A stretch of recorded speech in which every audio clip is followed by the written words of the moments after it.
Riesgo eléctrico. El origen del riesgo eléctrico son, como la palabra lo dice, los sistemas eléctricos. Su existencia es imprescindible para el funcionamiento de la sociedad en general y para el desarrollo de su calidad de vida y bienestar. Este riesgo es derivado del uso de la energía eléctrica por parte de los seres humanos y el mismo se extiende también a sus pertenencias, así como a todos los seres vivos y al medio ambiente. Si aceptamos esto, entonces, ¿por qué decimos que estamos sometidos a los riesgos eléctricos? Pero bien, tengamos en cuenta que la energía eléctrica es una consecuencia de la circulación de la corriente eléctrica en dispositivos especialmente diseñados para ellos. Por lo tanto, al diseñarlos, se debe considerar la prevención de este riesgo. Principales peligros de la electricidad. No es perceptible por los sentidos, no se ve, no tiene olor, solo se detecta a posteriori, olor a quemado. Al tacto puede ser mortal si no está debidamente aislado. Los accidentes eléctricos presentan una elevada gravedad, si bien no son elevados en número. Factores que influyen en el efecto eléctrico: la tensión aplicada, la intensidad de la corriente, la resistencia eléctrica del cuerpo humano, la frecuencia de la corriente, la duración del contacto eléctrico y el recorrido de la corriente a través del cuerpo humano. Si alguno alguna vez vio la ley de Ohm, en ella están involucrados el voltaje, la resistencia y la intensidad, o sea, la corriente, la tensión y la resistencia. Y esto se asemeja a un fluido líquido. Por ejemplo, el tanque, la cañería y la salida de agua. ¿Sí? Entonces tenemos que el tanque, la altura del tanque es igual al voltaje, el ancho del tubo o el diámetro, la superficie del tubo es la resistencia y el caudal es la corriente. ¿Sí? En esto se compara la ley de Ohm con en principio, sería el principio del teorema de Bernoulli. Tipología del riesgo eléctrico. Tipos y medidas preventivas. Contacto directo. Se produce con las partes activas de la máquina. Y las medidas preventivas son alejar los cables y conexiones de los lugares de trabajo y paso, interponer obstáculos, descubrir partes en tensión con material aislante, perdón, y tensiones inferiores a 25 volt.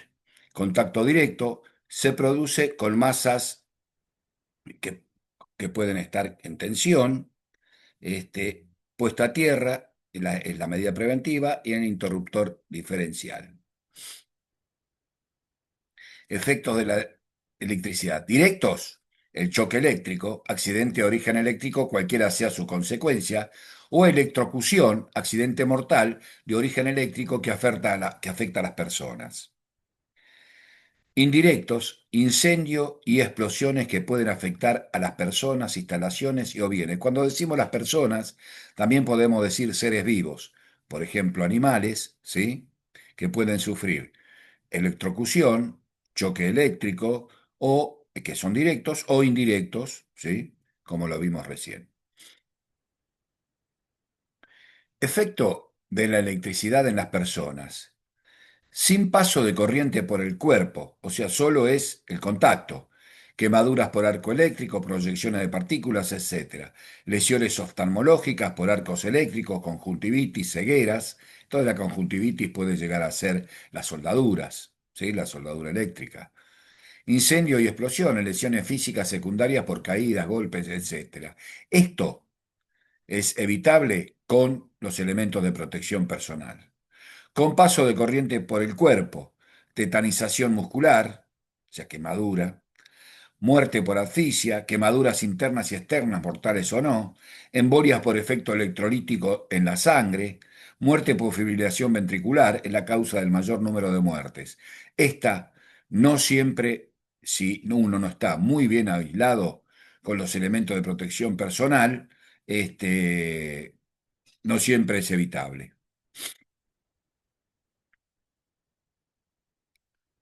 Sistema de protección indirecta, puesta a tierra. Para evitar una descarga eléctrica se exige que todos los equipos con partes metálicas disponga de conexión para toma de tierra identificada con los colores amarillo y verde. Esto es internacional. Si uno lo cambia, tiene que colocarle alguna identificación para saber que esa es la puesta a tierra. Y diferencial, aparato de protección que es obligatorio colocar en todas las instalaciones y que tiene como misión interrumpir el circuito cuando se produzca una derivación, evitando de esta forma cualquier accidente en las personas. Es el interruptor diferencial conocido que uno tiene que probar periódicamente, digamos, una vez cada 15 días sería ideal, sino una vez por mes, si realmente actúa cuando uno lo presiona el botón de control. Son variadas las causas y distintos los escenarios de los accidentes originados en el uso o en el trabajo o en los trabajos relacionados con los sistemas que emplean la energía eléctrica. Pero un accidente puede ocurrir. Por lo tanto, hay que actuar con lo que se llama paz, proteger, avisar y socorrer. El punto uno es proteger. ¿Qué quiere decir? Ante un accidente necesitamos hacer seguro el lugar, tanto para el accidentado como para nosotros. Es fundamental. Cortar el paso de la corriente a través de la víctima de dos formas posibles: desconectando la corriente o separando físicamente al accidentado mediante un elemento no conductor, palo, guante adecuado, etcétera. Alguna forma, con algún elemento aislante que podamos sacar al contacto de la persona. La segunda es avisar. Entonces, ante un accidente, dar aviso al superior inmediato, avisar a emergencias 107, emergencias médicas y ambulancias SAME, comentar tipo de evento y estado del accidentado y despejar el sector para permitir el ingreso de ambulancias y actuación del personal capacitado. Mientras tanto, socorrer, que es el tercer punto, mantener la calma, no mover al herido a no ser imprescindible, hacer solo lo que sabemos, acompañar y tranquilizar al herido hasta que llegue ayuda. Esto es fundamental, no dejarlo solo en su dolencia o en su estado. Y si uno conoce la técnica, realizar al accidentado la reanimación cardiopulmonar, solo si se conoce la técnica, si no, quedarse al lado de él, tomarlo de la mano si es necesario, hablarle y acompañarlo. Trabajos con equipos eléctricos. No debe utilizarse los equipos que no estén en condiciones de uso. Nunca, pero nunca debe manipularse el interior de un aparato eléctrico que esté conectado a la corriente. Consejos básicos: evitar realizar reparaciones provisorias. No deben utilizarse cables dañados o con empalmes mal realizados. Agua y electricidad se llevan como el perro y gato, mantenerlo siempre separado. ¿Qué quiere decir esto? Nunca realizar ninguna reparación eléctrica con los pies mojados en un sector húmedo, no usar en lo posible artefactos o elementos eléctricos en lugares inundados, en lugares húmedos, que caigan agua, o sea, no debemos usar equipos o aparatos eléctricos en lugares con humedad o con agua.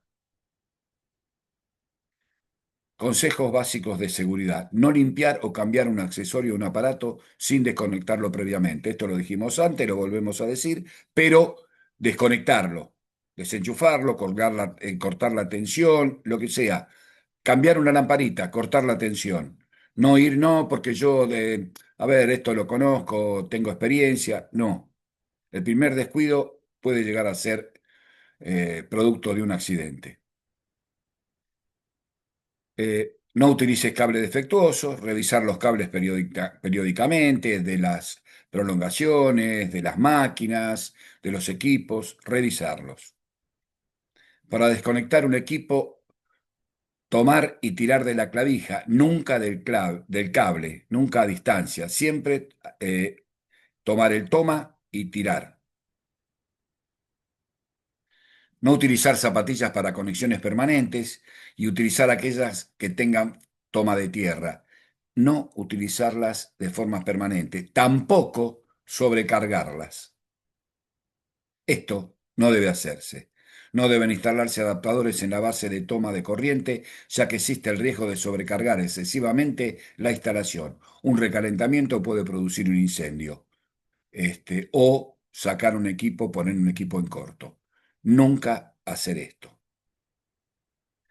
El orden en el tendido de cables para el conexionado de máquinas, esto deja un riesgo eléctrico y un riesgo de caída a nivel, ¿sí? Un tropiezo, uno puede engancharse, tropezar y golpearse contra algún equipo. Esto es muy normal en las oficinas o cuando uno está utilizando una máquina manual, una moladora, una agujereadora manual, ver muy bien por dónde tirar el cable para el conexionado, que no moleste la circulación.